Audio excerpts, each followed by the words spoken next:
Hello and welcome to the SC Playbook podcast, proudly brought to you by Pat and George from Morgan's Choice SCW. I'm your host, Tim Williams. We're back for round 4 of the NRL season. There's a few injury crises going around at the moment. The Newcastle Knights are in all sorts. The Melbourne Storm, not much better off. The Bunnies have no middles left in their side at the moment. Great news for Davey Moali, but the SC Playbook podcast also in all sorts at the moment. Desi Creek's gone down ill. Ads DeRusi gone down ill. The Guru's a bit sore as well, so he's in doubt for tomorrow, but he'll get there. He'll pull through the big fella. So issues everywhere. One bloke, Mr. Reliable, is here with me each and every week. He's the Supercoach Spy who, mate, you had an excuse to not turn up this week, but you're here. Yeah, mate, I'm here, but by Jingos. It's a tough old weekend. I simultaneously had all of my star performers all score shot all on the one weekend. It was unbelievable. I missed a reasonable amount of footy because I had a wedding up in Queensland, so that was good. But I was, doing the classic watch on the phone when I could, all that sort of stuff, and the numbers just weren't going up. like anyone I needed to be on the field just wasn't. Apparently, I think it was obviously a pretty hot weekend, so all the forwards I needed to score, they had limited minutes. Obviously, didn't score well. I captained Hopgood Thursday night. It's nothing more depressing than opening weekend. Everyone talks about that Thursday night, avoid it. I'm like, that's stupid. If I want a good captain, I'll do it. And I've done that forever. I still don't mind it. But Hopgood, he played like 30 minutes less than the previous 2 weeks. He wasn't offloading. He looked gassed. I'm like, this is not good. This is not good. What a horrible start to the weekend. Thursday night skippers, there's just something about them.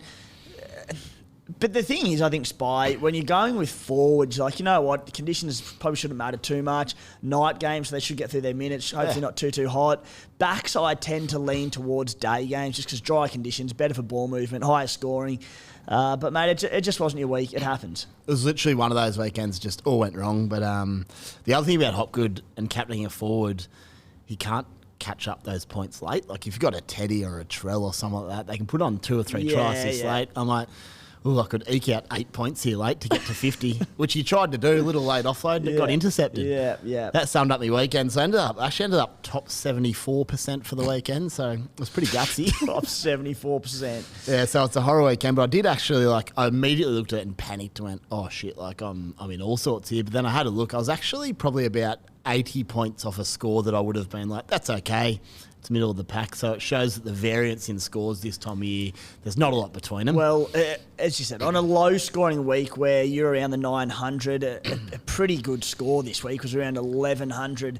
Unless you're my next guest, too, we've had to get salary cap exemption in for this one to get Matty the Waterboy to contribute more this week as we're down a number, and it's not due to it. It hasn't been a forced move into the side.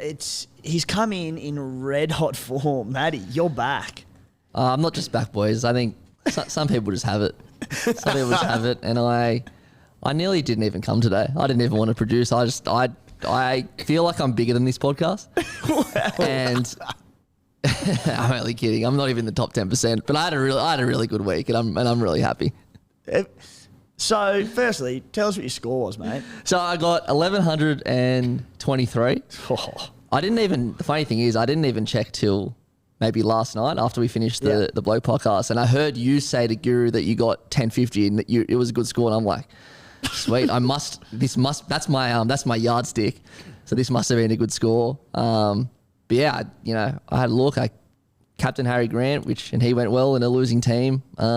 And everyone else went pretty good. So, yeah, it was a good week. And, mate, I was ranked 55,000th or something coming into this. So I'm happy to say that I'm in the top 33,600 now, which is fantastic. Spy, Matty's, to say he's a part-time Supercoach player would be probably not correct. I think he's got the wood on you. Has he got you covered? He's comfortable. Everyone's got me covered at the moment. But in fairness, there wouldn't be many points in it. One captain choice this week, I'll have him back. But speaking of that, the bloke from work I spoke about a few weeks ago came down the Savo. I'm like, what have you done this weekend, mate? He goes, showed me. He's just brought in Tamari Martin, someone else and someone else. I'm like, I'm not going to say anything because you're top 3%. Yeah. The things you're doing are working. But, yeah, I think it's important to note, and you've spoken about it, but it's all about how your side's set up. I've seen the bloke from work side. I'm going to go flying past him, but at the moment he's doing an absolute number on me. And it is, while we're here, for anyone in my boat and panicking, There were questions around this, so I'm glad you get to it early. Jump straight into it. So basically, when I did panic and have a look and go, oh, well, what is going on here? I had a quick look. As I said, it worked out maybe about 100 points away from a reasonable round total where you go, yeah, middling, not good, not bad.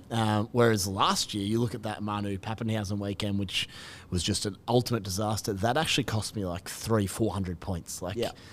That was a genuine season breaker. This isn't. It's a little setback. It's 100 points, which I can get back. But the trades I actually made, they made money. They did well. So Sweet. The setup's fine. And 100 points is an easy catch up. If you look at the difference between where I'm at, which is might be like 50,000 or something, and 10,000, it's nothing. It's absolutely nothing at the moment. Nothing at this stage of the year, mate. The Cooma Stallions, very happy with my week. Scored 1,050. Actually dropped 5,000 spots down to 20,000 overall. So sounds a bit funny to have a drop and be happy with it, but I resisted the temptation to sell the likes of Nathan Cleary, Brian Tohu, essentially all my Panthers contingent. Held on to all of them. I held on to Luke Garner. Got them all still there. Adam Dewey, this was a killer. So the uncertainty around him playing on the Sunday afternoon, if he didn't play, and it sounded like at one stage there it was going to be 50-50 best. If I held off and had him at 5'8" and he didn't play, I was going to be copying an AE. So I played Isaiah Katoa early on in the round. He scored about 23 with that late try assist off the kick. So I didn't tear my team apart. It was never going to be a moving week for the Stallions. It was one of them survival weeks. So I'm like, you know what?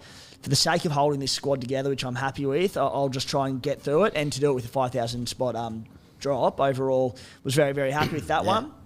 Not panic stations by any means at all. Guys, if you're interested in the SC Playbook subscription package, the NRL package is $40. The full package for the NRL, AFL, BBL for the 12 months is $50.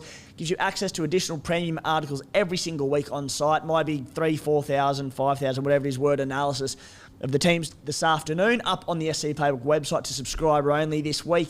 Gives you access to our WhatsApp community, different threads, game day, team advice, contributor only. We launched a late mail thread during the week, which was, last weekend, which is a ripper, I thought, to keep you on top of late changes.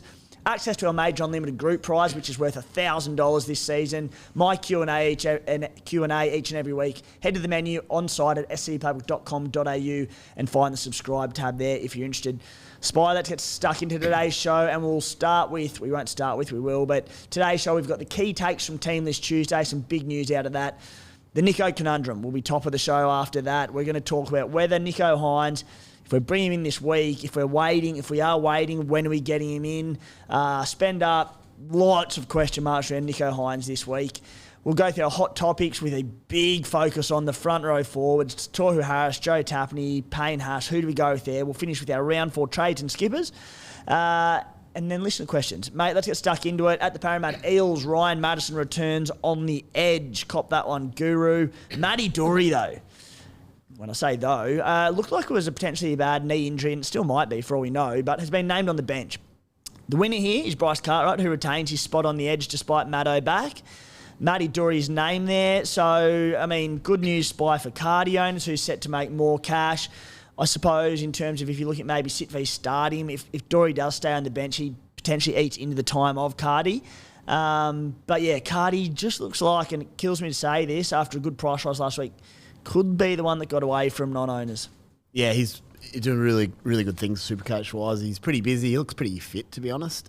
He offloads, we know that, but his minutes have been huge, so pretty frustrating one. There was we had the chat pre-round 1, and you mentioned Dury might be the buy, and it made sense. I suspect Dury maybe won't even play, though. Maybe that's why he's been named at 14 and someone comes in. If he is healthy, maybe he still starts on an edge and Maddo goes middle. We just don't know. A lot of uncertainty. I think Cartwright, there is a temptation if you had a trade spared to bring him in still. Oh. There's money to come. But as you said, he could easily play 40, 60 minutes. Sean Lane could be back next week. We just don't know. So I think he's the one that got away. There'll be a few of those this year. My issue with sort of getting Carty in the last couple of weeks or even this week is just that second row forward is my least troublesome position in my side. I haven't had spots to do it. True. Started with Jacob Preston, who I still think is a better buy than Carty this week. In fact, I'm very confident he is. At the Storm, Will Warbrick named on the wing. It was a tough one last week. I played him over Khan Pereira up on the Gold Coast. Pereira, who was on about 58 after about 20 minutes, and then finished on about 61, I think it was, something like that. So, but I played him over Khan Pereira. Warbrick finished with sweet bugger all. So the good news, though, is they play the Tigers this week in Melbourne. We know that it only takes 1 week for a winger to jug a few tries to stimulate some price rises. So I was a bit worried that he might get dropped. Hopefully he does play this week, and I think he's a whole. We probably need to go into that too much, but hopefully he stays near there. Now here's a big one. Adam Doueihi, named at fullback. Now, NRL Physio was up to his old tricks, giving us some of the best analysis in the game around injuries, and Adam Doueihi... He played last week. He looked hindered with that foot injury. Turf toe, I believe is the buzzword. Yep. Bit of turf toe. So while he may continue to play, I think you know more about it, but it's a bit of a pain tolerance sort of thing. It might limit his output. Brandon Wakeham is in the halves at the Tigers. Spy, what have you got on me for Adam Doueihi at fullback? Okay, firstly, he's definitely hindered. No, I'm a big Adam Doueihi fan. I watched him closely last weekend. And everything that NRL Physio has since said makes sense. Basically, you lose your explosiveness off that foot. Yeah. His whole game is basically predicated on that running game. He runs, he takes the line on, he attracts defenders, he can then pass, kick in behind, all that good stuff. He just looked so uncomfortable with the ball. He shifted on a couple of times to Johnny Bateman, which isn't what he does, and they were ordinary balls. So I think it was in his head a bit, and he really, really struggled, the big fella. The fact he's been named at fullback's interesting, though. Way more running meters. Maybe it's something that just needed a week to settle. I don't know. Got to hope. Before I get into these numbers, I'm worried about it short term as a Doueihi owner. I think the next 2-3 weeks, especially what Physio's been chatting about, means he could just be hindered. He could struggle. But he did goal kick still. So, look, if he can punch out a few semi-okay numbers, the beauty is he's not expensive. If he's healthy... He's a gun. I don't care if he's playing number 1, number 6. He's goal kicking. He's a gun. He can stay there for you. But the question is, what's going to happen the next 3-4 weeks? Is he going to lose value? Is he going to rest? Is he even going to play? We don't know. The goal kicking was a good sign, wasn't it? It's definitely a good sign, and maybe it's the other foot. I'm not sure. I haven't looked into that. But if we just go purely on numbers for Adam Doueihi, if I've written it down here, but I know it anyway, so don't worry about it. 57 average for, I think it was the Bunnies, wasn't it, a few years ago, fullback. He didn't goal kick apart from like one game. So basically, averaged 57, which was without the goal kicking, I believe. You add roughly 10 to that, so that's 67 per game. He's 2 years on now. He's a main man in a side. My only question on Doueihi is, can his running game lead to the Supercoach points we need? That's my only question. I don't care where he's playing. He's a great buy if healthy. But we're going to know pretty early in that game how he's looking. But if he's playing fullback, that's a good sign. Do we hold, though, or do we get rid of him? If I had a trade handy, I'd be tempted to maybe, like if you had a hot start, there's nothing to put out, I wouldn't mind maybe selling him, but it's probably worth a look for a week. And then he's going to potentially lose cash. Then he's maybe just holding for a couple of weeks. Could be the go while he gets back to his best in 2 or 3 weeks' time. But, gee, it's a tricky one on him. One job you had, Spy. One job this week for Tuesday, and I sent you a message and said, mate, any numbers on Doueihi at fullback? And you were close, but we got in here and you didn't have it. But Supercoach Guns on Twitter. Doueihi averaged 59 points per game at fullback in 2020, playing 80 minutes. He only kicked goals in 3 of those games. Take the goal kicking off, and it was 57.3. So with the 6 points per game he's got from goal kicking so far, he might just be a hold for now, says Supercoach Guns. So yeah, that is exactly what I just said, by the way, off the top of my head. You said 57, mate. Yeah, 57 without goal kicking. Then add the 10. Yeah, all right. I'll let you off the hook this Carry time. on. Yeah, I think... we'll get to Reuben Cotter shortly, but I don't have dramas with my side, but that's probably... I just think I'm going to hold Doueihi. I don't see him as a big issue at the moment, but at the same time, I mean, I just want to...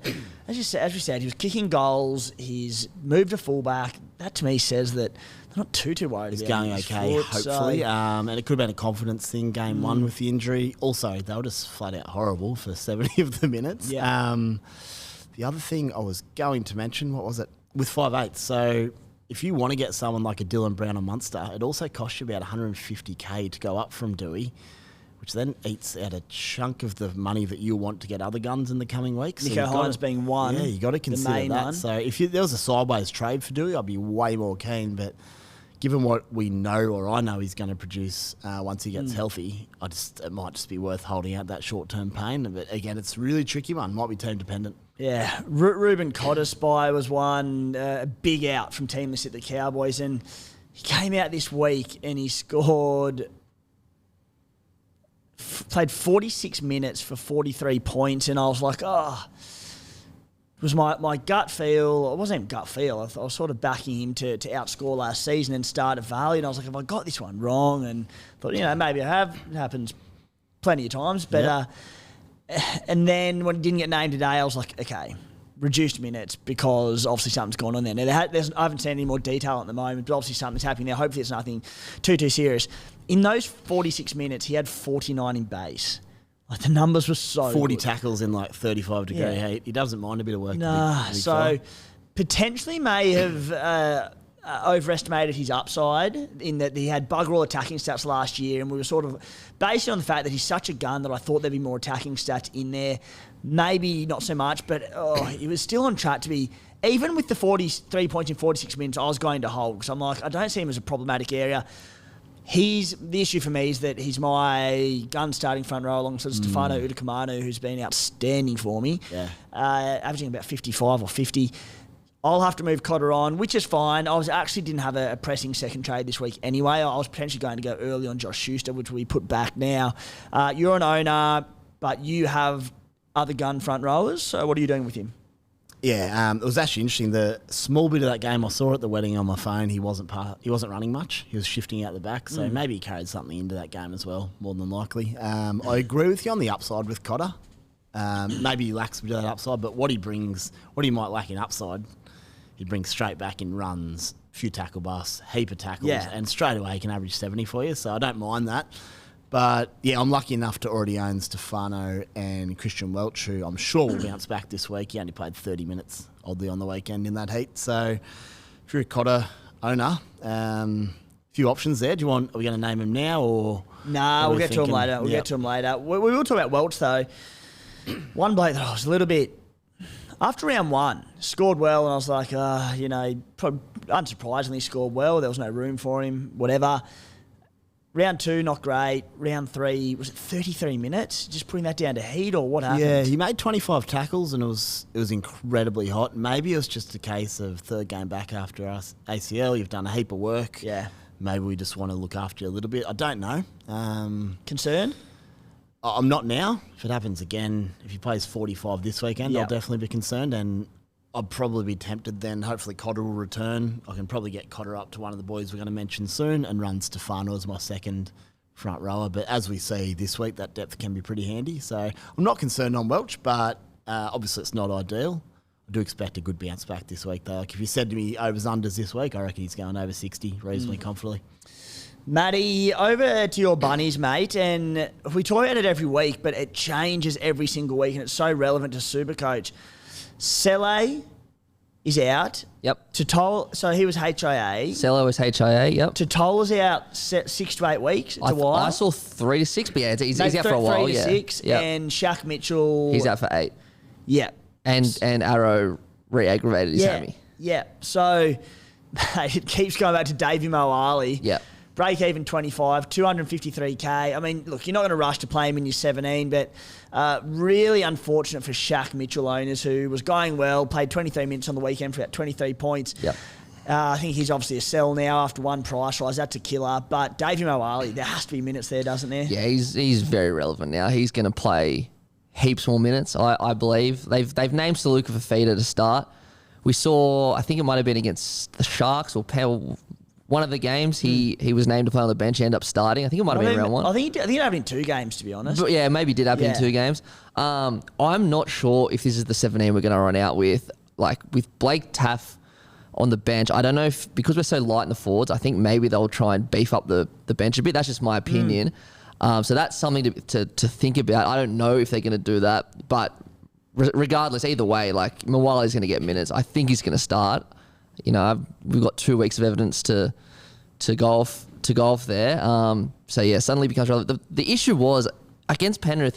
Was he slightly injured when he remember he played 10 minutes. Yeah, he had a little stint at the start and then came on at the back end.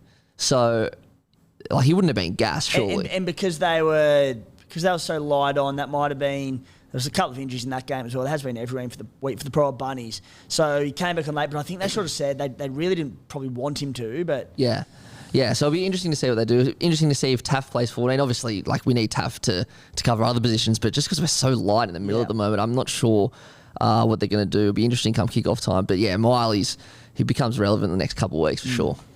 At the Warriors, Spy, heaps going on there. Jackson Ford returns on the edge. Mitch Barnett is out. Wade Egan out. Paul Buggers, I shouldn't say Paul Buggers who brought him in. He came in, still played about 63, 64 minutes. Scored a try, 3 tries in 3 games. Yeah. More money incoming. He's got to be a hold. He's still got a low break even. There's more money to come there. The plan was obviously, and Desi Creek was speaking about it last week, but going him to Harry Grant, it's going to take an extra week on top of that now because we suspect he'll hopefully be back next week for the Warriors. He also played like the first 67 minutes. I actually saw a bit more footy than I thought. I also saw this at the wedding. He was still on 67 minutes in, and then he went off with that HA. He might have played 80. It's huge. Potentially, yeah. Yeah, so just something to monitor. Definitely hold if you can. Yeah, so for those who held forward, I mean, you should have held forward. And for non-owners, he's a close watch this week. Close watch this week and in coming weeks because Jazz Tavanga came back last week, was great. Very intrigued to see how the minutes play out there. I suspect that Jazz will come on and take time off Tohu Harris. We'll get to Tohu later. Yeah. Maybe not a lot, but even sort of 15 odd minutes there. Josh Curran dropped from the side and it's a good position for the Warriors to be in because they're dropping quality players. Got so much depth. Greg Marju at the Knights is back on the wing. A watch on him in coming weeks. Zach Wolford named at number 9 for the Raiders. Danny Levi is out of this game, out longer term with a fractured jaw, I believe it is. Tommy Starling named on the bench. Even if Tommy Starling does start come game day, which I suspect he won't, lots of people getting keen on him. We saw last year when Wolford plays the same role as Levi. Nothing was really going to change, I don't think. It's irrelevant. Big Joshy Papali'i, I should say, finally back. Spy Nicho Hynes back for the Sharks. We'll talk about Nicho shortly. Braden Trindle, watching him carve up my old Raiders on the weekend as a non-Supercoach owner, wanting him so bad. I was like, should I just got him in? And then the suspicions happened. He's been named on the bench for the Sharkies and made plenty of cash on the weekend. It was close to 100k, so by no means a bad trade, but the cash gen's about to be stunted, isn't it? Yeah, for sure. Before you go to the next one, a couple of quick updates on the fly. Obviously, Tuesday Arbos, lots happening. Reuben Cotter, 2 to 4 weeks, meniscus, I just saw online. So that essentially means 1 to 3 games. He could be back next week or he could be out a few, so obviously, if you're an owner like yourself, you don't have coverage. It probably makes him a definite sell. You can't afford to hold that slot for 3 like weeks. Even talking about Mo Ali, who I don't want to play him this week, but if it was a case of a 1 week plug and he punched out his 30 to 40, viable. But, for myself, it allows me to have a look next week, see how he's tracking, or go up to one of the big dogs from there. The other one is I've just noticed Dane Laurie named on the 14 for Tigers, so suggests one of 2 things. One, Dewey's not a certainty to play, which wouldn't shock me. Luckily, it's an early game, Friday at 6. Thank God. Yeah, so we know that already. Yeah. Or anything could happen in that Tigers pack. I do have some strong thoughts on young Elle Brooks, but it's a positive podcast, so let's leave that for the moment. Yes, it is. It's all. It's also Supercoach relevant, so we don't need to bag too much. But if it needs to happen, it needs to happen, mate. Spy, let's get into our topic, and it is Nicho Hynes. Firstly, you get him in this weekend. Why or why not? He comes back at 900k, I believe, maybe second most expensive in the game behind Pappy. Obviously hasn't played this season, coming back from a calf injury. Where's he sit for you? All right, let's look at this properly. So I'm making 2 trades this week, and then I'm boosting again. It's probably another question I'm going to guess, but happy to boost early, just to really maximise my output and get myself set up. The question is, do I go Tanner Boyd to Harry Grant, or Reid Marnie to Harry Grant, or do I go Sammy Walker to Nicho Hynes right now? I think they're both good options. Let's roll through the positives of Nicho Hynes here. His upside is enormous. That's the biggest reason anyone should want him. He's got 150 plus in him. Makes him a great captaincy option any week. He can get ahead of the game. He should be fresh, providing he's all right. Yeah. He wouldn't be playing if he wasn't 100%. Surely to goodness. Good couple of games coming up. Sharks and Warriors. I like it. He does have a bye after that, but I'm not getting too caught up in buys unless it's like the Roosters or Penrith, who I own a lot of players already. I only own 1 Shark, so that's okay. Harry, on the other hand, we've seen what he's doing. He's playing great footy. Shock horror. He's a gun. I think, and this is a bit speculative, I think he might average about 80 for the season. He's averaging 90 at the moment. I think he might have overachieved a little bit. Supercoach wise, he's had that late try in round 1 in extra time, which was boosted his average by 10 straight away on a 3-week sample. He had 3 try assists. 2 of them were late on the weekend in that 38-34 blowout in 35-degree heat. Don't think that's going to be the norm on a hot day where it just blows out like that. So I can see Harry regressing. That's probably my only thing, right? I've backed myself all year that I think Harry might average around his average or a little bit less, and I still think it could happen. So I'd be a little bit annoyed if I brought him in and he starts getting his 75, 80s again. I'm like, I knew this was going to happen. Not that that's bad. Yeah. You cop that. Still a good captaincy option. But if Nicho comes out and blasts 150, I'd be sitting there saying, why did I trust myself? Firstly on Harry, I just think... I think he can average around 90. Yeah, I know he's had his late assists and whatnot. He can, no doubt. Yep. You saw on the weekend, he was so frustrated by everyone on the field. He just was trying to do everything himself. And I don't think that's going to change too often because he's just that good. I don't have the stats in front of me, but we spoke about it all pre-season. The first part of last year, prior to Origin coming out, he averaged around that 90 mark. Might have been a little bit more. His average reduced big time because his minutes reduced and whatnot and output over the Origin period. Then he came back and after Origin, going into the death of the season, I think he averaged right up there, 85 odd again. So across the season, you might be right. He might average 80, but up until Origin, in which case he'll probably be a sell anyway with potentially reduced minutes, I think he can average around that 90 mark. I don't think he regresses much there. He just looks so good. So actually, I didn't see the second half of that game on Saturday, so I imagine he was cutting loose. Oh my God, he was just doing everything. And Munster's back this week, but Hughes, I think they must be fighting at the judiciary, but he's every chance to get a 1 to 2 weeks. Yep. So that's huge. So I guess the punt for me there is what do I think he's going to average? I'm going to say 80. You say 90. It is a lot more. 90, if you knew that, would be good. If we walk through what I've written down here, getting Nicho also on a personal front means I get an extra week to look at Reid Marnie and Tanner Boyd.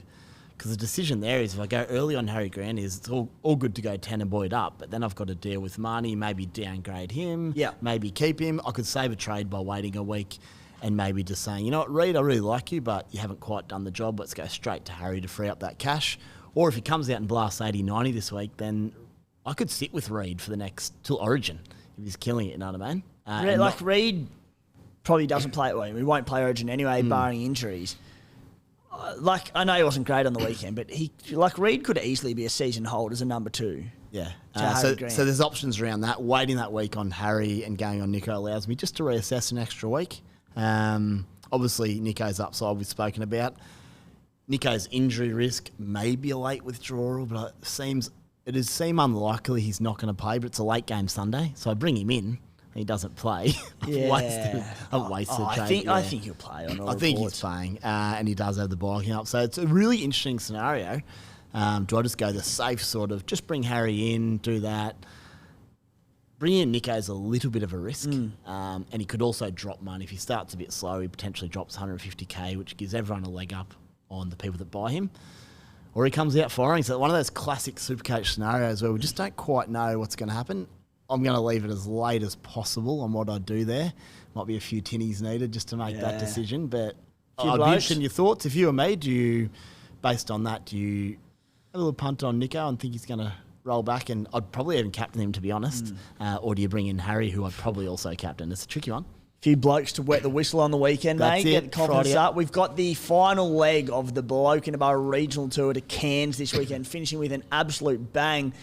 Matty, where are we going in Cairns? What's the pub? Gilligan's. Gilligan's. The backpackers joint. Yeah, it's a backpacker joint. I'm so excited for it. So we're finished in style. So if you're anywhere around the region, come round. Let's talk Supercoach, footy, whatever it might be. Looking forward to that one. I need a quick on-the-spot answer. Harry or Nicho for me? What are I'm you, not done. I was just getting You've just absolutely rushed me, but he's coming back. We're all good. Yeah, no. We haven't scratched the surface of Nicho Hynes yet. Broken my fragile little heart this week. Quick side note. Just talking about that backup hooker to Harry Grant this season. I was doing the analysis today. Damien Cook is averaging 61, but but it's almost entirely in work rate. So Cookie hasn't been noted as probably a big base stat hooker in the past. We know he jags attacking stats. 55 in base to start the season. He doesn't have a try assist, a line break, or a line assist. They're coming, aren't and they? He averaged 75 last season. They're coming. Yeah, so that's damn good. Before you do answer my question, one of the biggest factors I have is I think I actually want to hold Tanner as my backup to allow the money for like your Garricks and all those sort of guys in the centres. I think it could be worthwhile doing. Reed and Harry is a lot of money tied up in the 9 position, so do with that what you will. What do you reckon? Well, I've got them both. Nicho Hynes, it's a no from me, mate. It's a hard no in my mind, as in I'm just not that interested. Yep. But it's not like if other people are going with Nicho Hynes, I can obviously see why. And I know I'll be watching and I'll be terrified. I get that. But he's priced on an 86-point average last year. He's top dollar. There's really good buys around the next couple of weeks, and then you throw in the round 6 buy. The Dragons and Warriors next 2 weeks, they look like really good matchups for him. But that Dragons one, it's that derby, the local derby, that'll be a dogfight. Could be potentially be low scoring. The Warriors after that, if you asked 3 weeks ago, you'd be going, great matchup for Nicho. The Warriors just trounced the Cowboys and look unreal. Yep.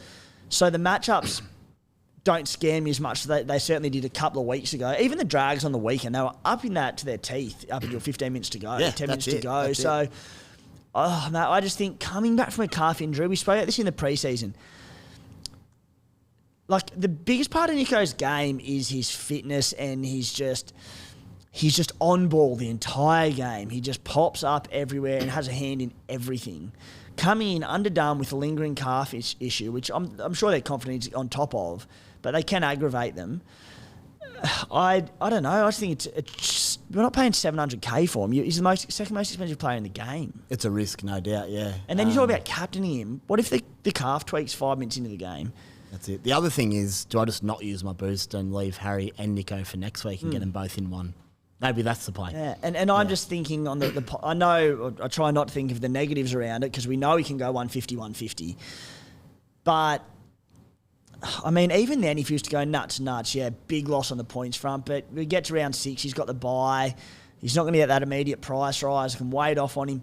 If he does start slow the next 2 weeks and comes back and is a little bit limited in his output, keep in mind, Braden Trindle's on the bench. They always go with the 4-4 bench, the Sharkies, and maybe that's just a reward for good form, but maybe that's cover because they are, cautious of it. The Sharkies have started slow this season.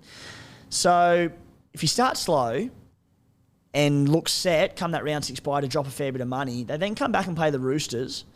So I don't know. I just see a lot of negatives around it. And if it was, $750K even, $150K cheaper, I'd be more willing to, but I'm not that keen, and as I said, we could be sitting here next week and he scored 150. So be it. He's a gun. Yeah, but I just think there are a lot of question marks around it. Yeah, I think everything you just said is what I'd normally say after not having a horror week. So maybe I'll need to trust the process of what I normally do. And also that boost, maybe I just don't get Harry or Nicho and I save a boost. Save a boost. I can still boost next week. Yeah. Do it then. So maybe that's the go. Yeah. Spy... Mate, we were talking off air before. You got married a few years ago now. Did it over in Fiji. That must have cost you an arm and a leg. You must still be reeling from that one. Yeah, mate. The only thing you were saying was I wish I knew a couple of blokes that could help me out at the time. But I swear you know some fellas. What are their names? Now that you mention it, mate, come out of Paddy and George, Morgan's Choice, SCW, mate. They're the best people you could speak to in a position like this. If you need help, you sit in there, you get tying the knot pretty soon. It's going to cost you an arm and a leg. As I said, we all know that. They haven't even added in the honeymoon. You can't say no to everything that your bride to be asked for, unfortunately. Bride wants the dream wedding, wants the dream, what do they call them, dresses? Yeah, best not to think about it, mate. Yeah, exactly right. So what Paddy and George can do for you, if you are in this position, they can help you get a quick loan without any built-in hidden fees or penalties for paying off the loan early. They'll get you the best rate possible for that loan, and you'll have the money within 24 hours. It's a super easy process, only needing a message to get this done. The boys will also make sure there's no nasty surprises, no exit fees, all with one low monthly repayment. Best of all, it'll save you $129 on the plan because you listen to this podcast. So when you do get in contact with them, make sure you mention you're an SC Playbook listener. cannot stress enough how easy it is. You don't even have to pick up the phone. Next time you find yourself having a scroll on Instagram, so that's about 25 times a day for the average person, flick them a message on Instagram at Pat and George Mortgage Choice, or if you're not on Insta, head to any of the articles on our website. It's got their email address there, their contact number, QR code. You can give them a call if you are old-fashioned, Spy. So, yeah. On the landline. Yeah. You can buzz. I forgot they love footy as well, so have a yarn about that while they're fixing up your finances. Paddy's low-key going all right in our Supercoach this season as well, nice. so you can dribble about that one to you while you're at it.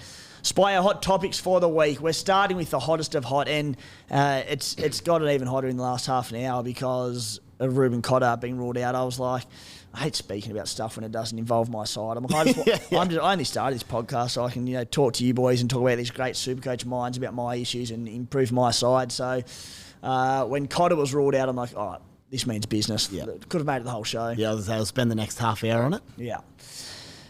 Now, people were looking at moving on Reuben Cotter anyway, as a pretty popular front row forward buy, but looking at moving on to go two of the most popular buys this week. Payne Haas started on fire. Tohu Harris killing it 80 minutes the last 3 weeks. You then look at Joe Tapine and Tino Malawi. Both started probably a little bit slower than expected. Tino went big last week, 2 weeks ago, I should say. General chat about all three of them, mate, and I'll be listening intently. Who do you like the most out of those options? And then I suppose if there are any other options out there, because I'll start by saying you're not going to go wrong with any of them. 100%. They're all playing good minutes. They're all looking great and killing it. So there's no bad options, but there are slightly better options. Which way would you lean? You've hit the nail on the head, and this is really relevant to me because I may well move Cotter on to one of these boys in the next few weeks. That's the plan. I have a pretty definitive order of who I want at this stage, despite there not being much between them. This is my order. Number 1, Tino Fasuamaloawi.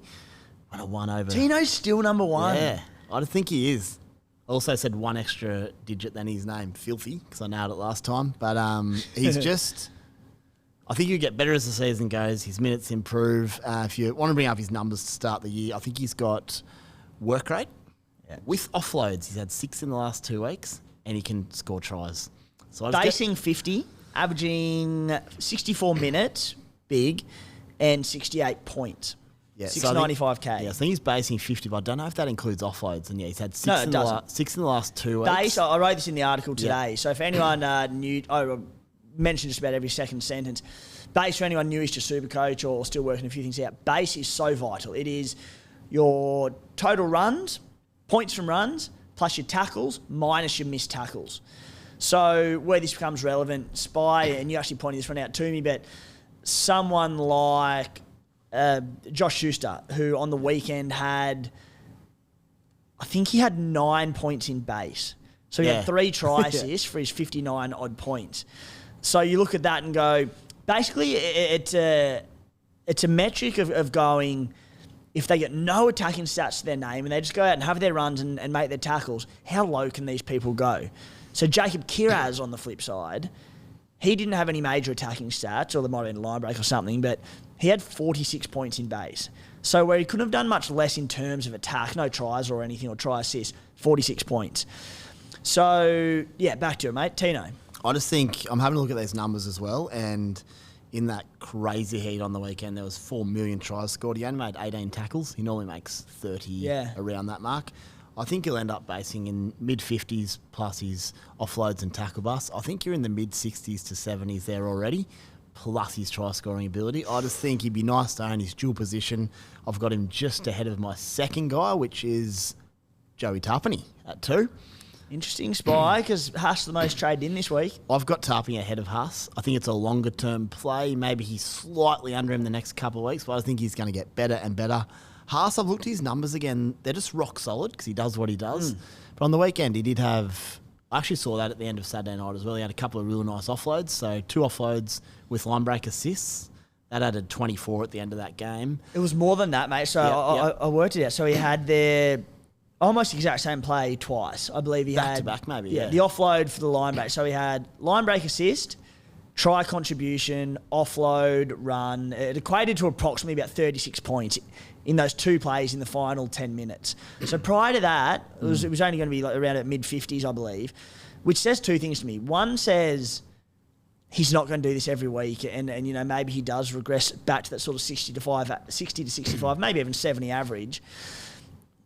The other part of me looked at it and went, oh, he did that with ease. Like, is he going to keep doing it? Is he going to keep doing it? But as good as he is, history would suggest not. Yeah, and he'll have his games where he does do those types of things. Whether he does it back-to-back, I don't think he will, but he'll have them in him. But I just think blokes like Tapine and Tino have a bit more in him on that front. He's gone up 30k, Haas. Taps has gone down about 25k. Yeah, you get him cheaper. So for me, it's Tino, Tapine, Haas, and I've got like Tohu Harris underneath those. I'd prefer the top three guys above Tohu. But yeah, when I make a decision to be Tino versus Tapine, I think they're a standout 1-2 for me based on those reasons. Tohu 66 break even. He's played 80. As I said, I do wonder if Jazz is going to take it away from him a little bit. At the same time, if he does play 15 minutes less, because he's getting that break, he might go harder. He might have a few extra runs. Yeah. So I don't think that's the end of the world. And look, he's a great buy. Joe Tapine, though, started the season with a 61-point average in 48 minutes per game. Minutes definitely down. Now, last week was one of the, I believe, the hottest games on record in Canberra. Yeah. So definitely played reduced minutes. Yep. The week before was that game against the Dolphins in an absolute bog. There was so much water on the field. So takes away from just running's more difficult. Tackle breaks, definitely not offloads. He's only, 57 in base, next to no attacking stats. This season he's had four tackle breaks, 2 offloads, and no major attacking stats. Yep, so he's doing it effortlessly, with surely more minutes incoming. If I know one thing about big Josh Papali'i, he's back this week and he doesn't start the season fit. He'll work into it. So I think it'll be good for his minutes. I'm leaning towards Taps as well. Yep, I think he'd be a great buy. As you said, he's just had no attack yet for those reasons, and it's coming. He's a tackle-busting, offloading machine. He's very close to my number one over Tino. There's not much in them.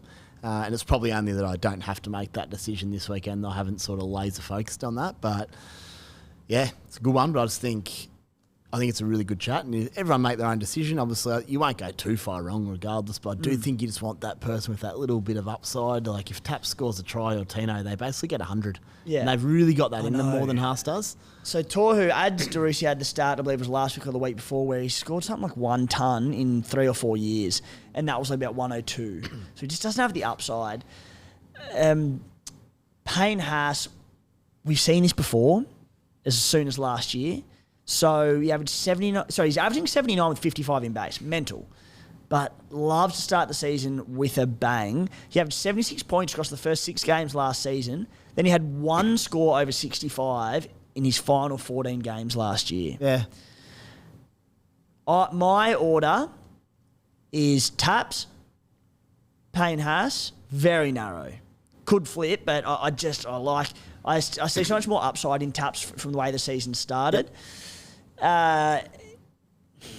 You've got me thinking about Tino a little bit, but I don't know. I guess you only have to make one decision though, and that's Tapine. Exactly right. Yeah. So I'm leaning towards Taps at the moment, and I'm also scarred by not owning him last year at all, I think. So when he was going nuts, I might have owned him for a bit and then flipped him. And you enjoy watching your boys a bit more. Yeah. That is a factor in Supercoach. You want to sometimes, if it's tight, do the bloke that you want to watch more and enjoy it. Yeah.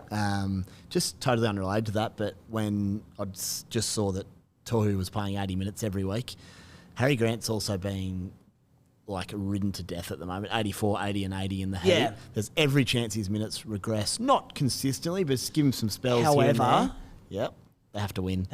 Yeah. That's different what they've always had. I just wonder if he can punch that out all year, and can he not get hurt playing those minutes? I don't know. It's just an extra layer. To be honest, he's probably a sell come Origin anyway, because around there I think he will play reduced minutes. So I'm happy for him just to get through to Origin, then I'm happy to flip him anyway. Yep. And then my question is, we've gone back a bit here, but that's where Reed comes in. If Reed is averaging 70, if he can average me 70 at 200k less, I might not need to bring Harry into Origin. I can do magic with the rest of my side and then target him for the run home. So there's a bit going on there. Yes. James Tedesco, most traded out player. What are you doing with Teddy? Did you sell him last week? I did sell him last week. So my trades went okay. I sold him. He only got 60, and he dropped about 70k, so that was good. He looked incredible. He just couldn't. There's a big score coming, isn't there? Oh, he was nearly untouchable. He just couldn't quite get there the last 2 weeks. Was a bit of a dubious try assist, admittedly, because old mate stopped down the line. But he could have easily turned up, and he will again soon. I also don't think his draw's that bad. I think it's Para and Melbourne coming up. So got the bye this week.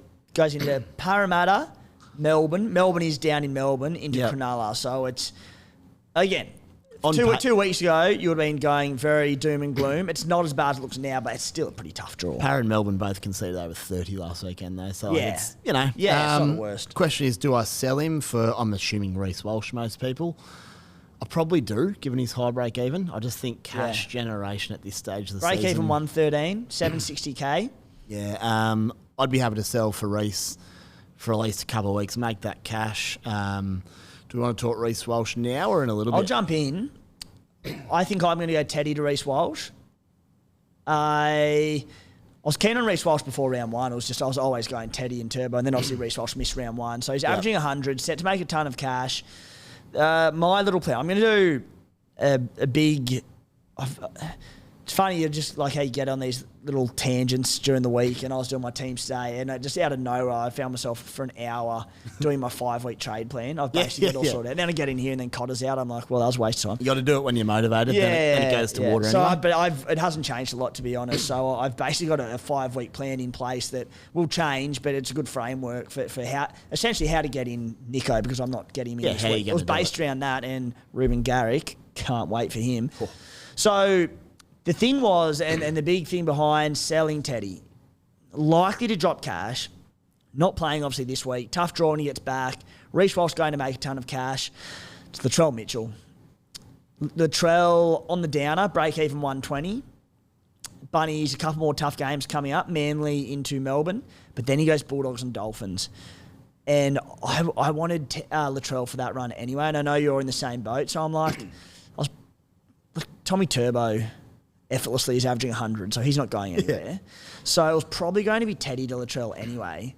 So I'm thinking in a few weeks' time, when Walsh peaks, Latrell hopefully bottoms out, boom, sideways, not sideways, but going side to side, it might not even cost much. Not far off cost you much. I think I've got pegged in, it might cost me 100k. Yeah, and that's exactly why I sold Teddy last week. Not because I don't think he's a gun, not because I don't think he's good. I just for sure. I anticipated that price drop.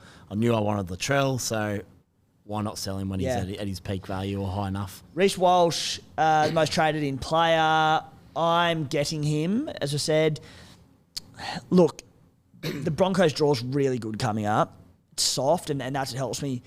The reality is he was on bugger all prior to those 2 late tries. 0 at half time, I think. Something like that. So, and then 95 second half. So that sums it up right there. Yeah, that's all you need to know. Yeah. So, look, just know what you're getting yourself into, because there could be low scores. He could score 25. He could score 160. Yeah. I don't want to miss that 160 and 200k if it happens, so I'm happy to plug him in as well.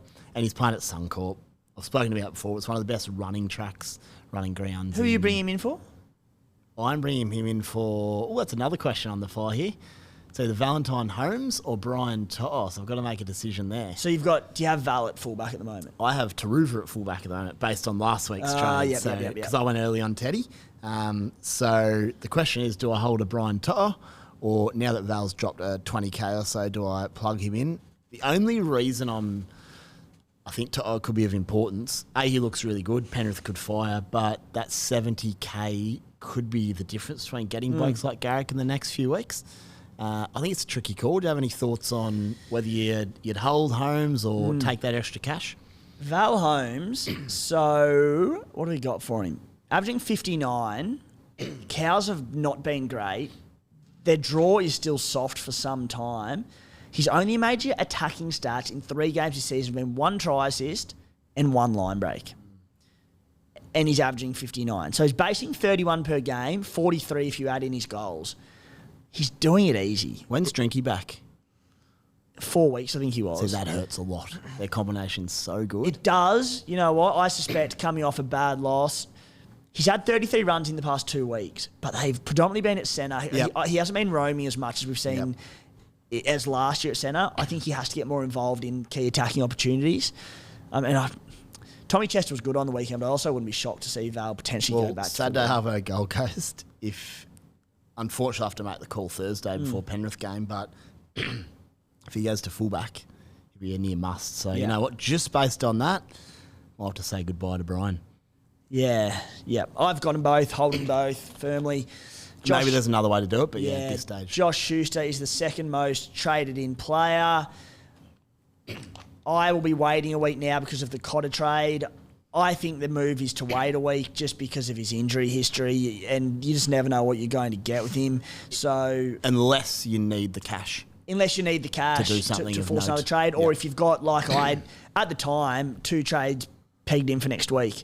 So I can see why you'd do it, but if you can wait, I think wait. There's also Brandon Wakeham coming through, coming off a 50 in about 20 minutes. He could make bulk cash, so you'll have options there.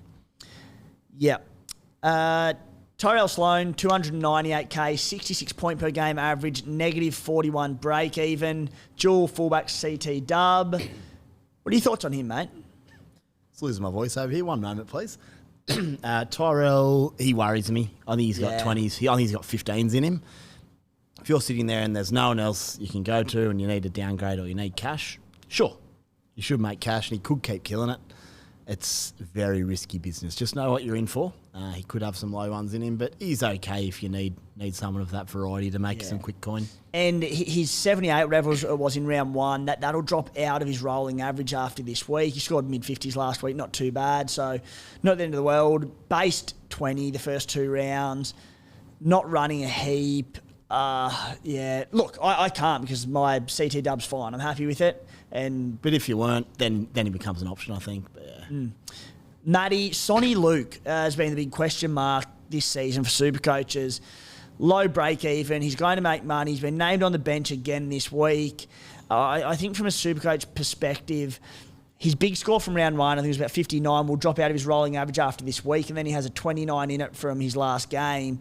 So he'll make, might be 40, 50k this week, barring a big score, but then the break even's not going to go nuts. My question is, do you think more minutes come, or do you think they're content to play him in 30-minute stints at the moment? No, I think with Sonny Luke, unfortunately, obviously last week he had the bye, and the week before against South, I think Kenny had HIA. I think Luke might have had his own HIA. Yeah, so they both did. We couldn't judge off that. I thought it was a mistake in round 1 not playing him enough, and I think that he'll, as the season progresses, he'll get more and more minutes. That's my gut feel. Yeah, no, I agree with you, mate. And if Reid Marnie does flop over the next week or two, a trade of Reid down to him, Sonny, if he's killing it, is absolutely fine. Will be lovely. The other one is thinking about trade plans. Could drop Reid down to, or Tanner across to the Cheese in a few weeks, because he obviously will come through that rib injury. Yeah, exactly. He'll right. get fitter. Yeah. Don't mind that as an option either. Run Harry and Cheese, the traditional play. Spy, we won't go into Garrick too much because I think he's more of a talking point.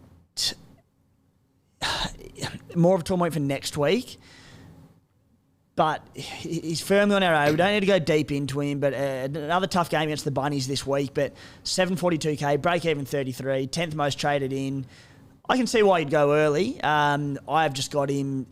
I have Hammer to him penciled in next week. Yeah, I was very tempted to go, instead of Reece Walsh, straight to Garrick. He's got South and Penrith 2 of the next 3 weeks. It's the only reason I wouldn't want to do it. He's got a low break even. If that was like 3 of the sides that don't scare you, I'd actually be happy to go Garrick. No. I believe it's South and Newcastle. 2 of the next 3, sorry. 2 of the next 3, He does get the Newcastle game, which is potential upside galore. I actually don't hate the play. And with the Bunnies pretty decimated through the middle. Yeah. Tommy firing you might find that he might make 100k and Reece Walsh might make the same. Like it's not silly to do it. It's just you might. I guess it's the same thing. But with tougher matchups and his price, he might not make some money, whereas Walsh will. But yeah, I'm not totally against it, to be totally honest with you. Spy, I had a few to talk about on the most traded out list between sort of Will Warbrick, who I think people might be going him to Sloan or something, but just with the Tigers matchup this week, as I said, we saw with Khan Pereira, all it takes is one game and you initiate that new round of price rises. So I think Warbrick is just, as long as he's in that team, I'm happy to wait for a few tries to come in the Tigers. It could be this week. Yeah, I'm not selling him at that price while he's playing. He looks a pretty good player, apart from the weekend. Had a bit of a shocker, but it happens. He's young. He'll improve. But yeah, it's all about if he holds his spot, he stays in for me. And you spoke about the potential of trading Sammy Walker. That's going regardless, or is that only if Nicho comes in? No, that would be for Nicho. If I hold off on Nicho, which I think after this discussion I probably will take that safer route and hold him. It means if Nicho goes off this week, I could probably happily trade Sammy to him next week. Otherwise, you know what? Nicho's got a buy after that. A couple more weeks of Sammy Walker if needed. He's okay. He might drop a little bit of cash, but he's playing good footy. Pretty low score on the weekend. It was a tough game. It's a derby. I'm happy to sell or hold Sammy at this stage. You don't have to rush him out if you don't need to. Guys, we're excited to link up with betr for the 2023 footy season. Each round of the season, we'll be producing exclusive SC Playbook markets of our own. So excited. This season, we've got access to integrating official NRL Fantasy markets. Not Supercoach. Can't stress this enough. Very, very similar to Supercoach scoring, but not the exact same. So go over to NRL.com and just check out the scoring system around NRL Fantasy markets. This week for our SC Playbook, betr multi, working around Reuben Garrick, going to town on the bunnies. Sorry, Matty boy. But with all the middles out, I like what I'm seeing from Manly this season. So we've got $4 for him to score 60-plus NRL fantasy points into Tommy Turbo anytime try scorer. To follow along, you can find the link to the market in any of our articles at scplaybook.com.au or in our YouTube description. It's for those aged 18-plus only, and please remember to gamble responsibly if you are going to have a go. Spy, round 4, trades and skippers. What are your plans? What are you looking at? You know what? I better pull this up now because it's probably going to undo some changes. Yep. That's the way we like it. I did have... It's actually a bit of discussion if you want to. I'm going to go Cam Murray down to Teague Wilton. The idea behind that is I need cash. I didn't even realise you didn't have Teague. Yeah, he's killing it. 66 in base on the weekend. Nicho back, he'll start scoring tries. My logic is I think he can do a similar job to Murray for 200k less, so I just think it's crazy not to because, again... Not saying I think he's definitely going to be better than Murray, but for those listening, that's 200k I can use on blokes like Garrick, Hynes, Nicho, all that. So it's a lot of money. Interesting. Yeah. Cam. I get it. And I get it. After round 1, I know he hasn't scored as well the last 2 weeks, but Supercoach-wise, Bunnies, Roosters, it's almost like a write-off. That just becomes a shit fight every time. Put it this way, as a non-owner, I'm stoked to hear it. Yeah, and the logic behind this is as well, and it copped a little bit from Desi yesterday on WhatsApp, loves stirring me up, but I always plan to, we spoke about on the first pod of the year, I think, I wanted to see which mid-rangers I trusted. I didn't want to start with 3 or 4 duds. Now's the time to make my moves. I bought in Eli Katoa last week. I love it. Thought he was outstanding. Despite a couple of fumbles. Gee whiz, he based mid-50s again. Yeah, he's very, very exciting prospect. And G can run a line. He's still a great buy this week. G times it well. Bring in Teague, shore that up, extra cash. Basically what I'm doing is it's that mid-range approach in the second rowers. Guys I can trust like Teague Wilton, Eli Katoa, these sorts of fellas. I've got Preston there. I'm happy to play him any week as my bench second row. If I didn't have Preston, I couldn't do it. Yeah, there's a lot that don't own Preston still. Yeah, so he's good. Still a great buy. Still a great buy. I think of the money makers, I think he's the one still. Yeah, and he could just be... He could average 70. Could be near on a keeper. Yeah. So get him in for now. Val Holmes down to Reece Walsh. That could probably become Brian Tohu based on what we're discussing right now. And then I've got that boost up the sleeve. Sammy Walker to Hynes or one of the hookers up to Harry Grant. I don't know which way I'll lean or if I hold off on that for now. We'll see. Skipper, that's a good question. It's going to be Hynes or Harry, so I don't know yet. I'll have a think about it.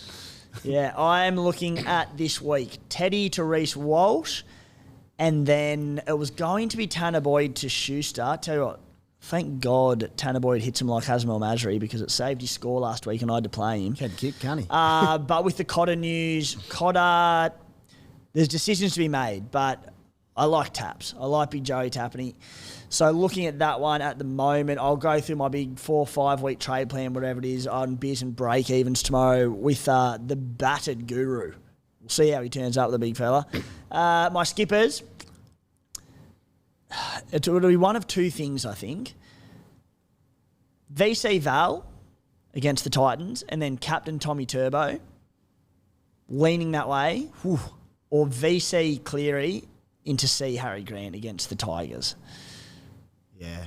Grant v the Tigers looks pretty So good. interesting, like maybe it's a bit of bias as a Tigers fan here, but I feel like the Tigers middles have been pretty good this year, and they've not dominated the ruck, but they've been pretty strong around the ruck in terms of limiting line speed and all that. The issues haven't come from that.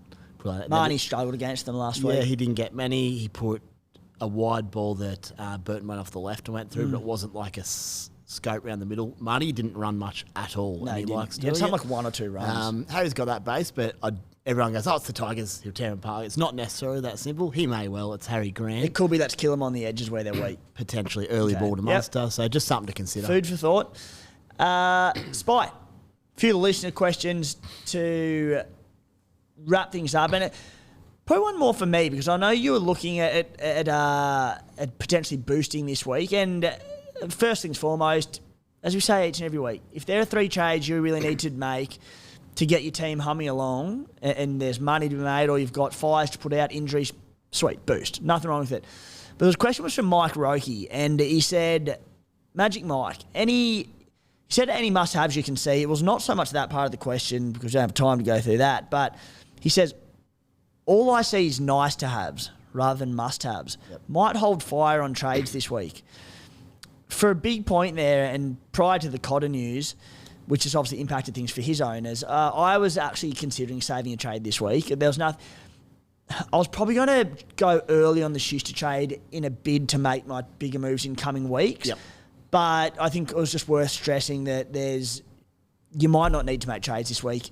You particularly may only need to make one trade, so don't feel the need to do it. I think he's nailed it there. Nice to have. You're not boosting for. Yeah.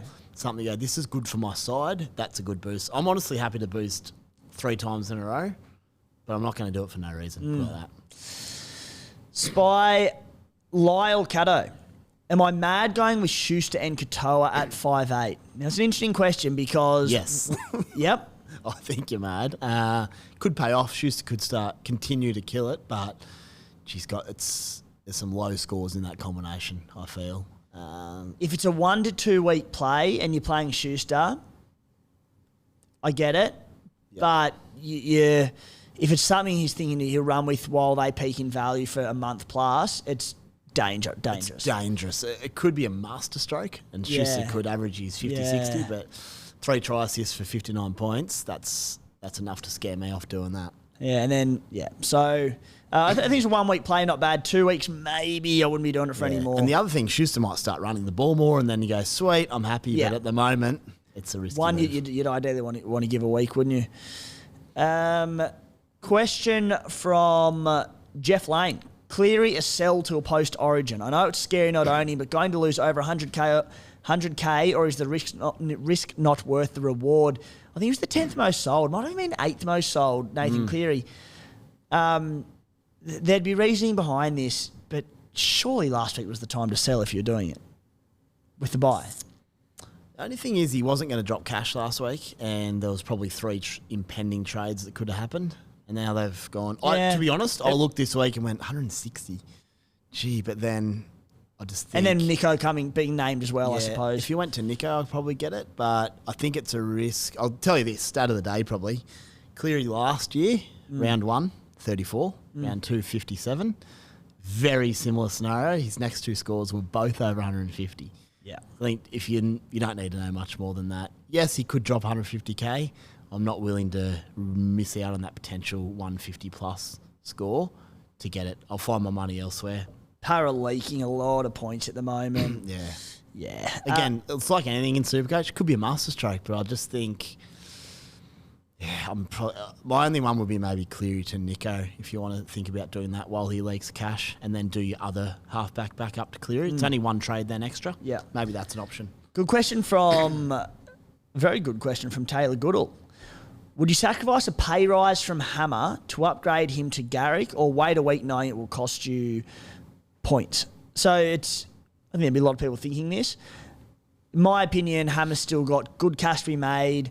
I like that trade next week because Garrick's break-even's about 33. Hammer's, I think it's still in the negatives. About minus 10 or something. It's not that different. You can see it. I don't hate it. Put this, I probably agree with you that next week it's the trade before the Newcastle Yeah. game. But if you want to do it this week and you're feeling it, I don't think it's a silly move by any means. Yeah. Could be beautiful. And for the record, again, we'll go in our sit v starts with the Guru tomorrow. -7 break even. So I don't think I'll be playing in my 17 against the Broncos. But the other thing is, like, he's looked good. So if he comes out and does punch out 70 or 80 or 90, there's some big coin here, For mate. sure. Spite, we'll wrap that one up for this week, mate. You've taken on a big brunt of the load. Been good. Good fun, mate. Thought it was a good potty. Hopefully everyone else thought so as well. And I better go play some footy. I need to get this Supercoach business out of my head till Thursday when we're back. Let's do it. He's excited. Righto, guys. Thanks for tuning in.